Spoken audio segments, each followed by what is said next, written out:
Siyam na pulis. Sinibaka. Bakit? Anong kaso?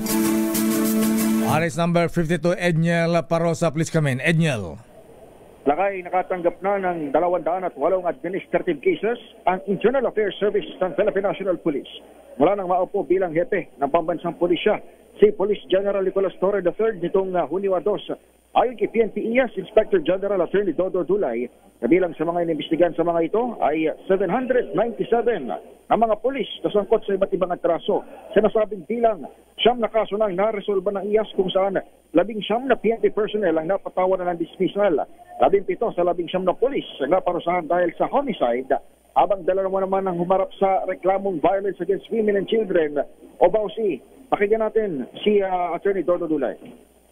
Bangko, ang pinagbatas po sa ating mga nasangkot po dito ay isa pong Police Lieutenant Colonel.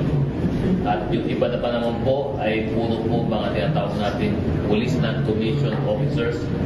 Meron po dito mga Executive Master Sergeant, Senior Master Sergeant, mga Police Corporal at Patrol. Samantala, 2 namang pulis ang na-demote, isa ang nasuspindi at siyam ang pawalang sala hanggang nitong July 25. Sabi ni Dulay sa Campo Crame, alisunod pa rin ito sa direktiba ni Torre na pabilisin ang investigasyon at pagkapataw ng parusa para maisulo ang disiplina sa hanay na pulisya. Ito si Edniel Parosa, na DZRH, una sa Pilipinas, una sa Pilipino.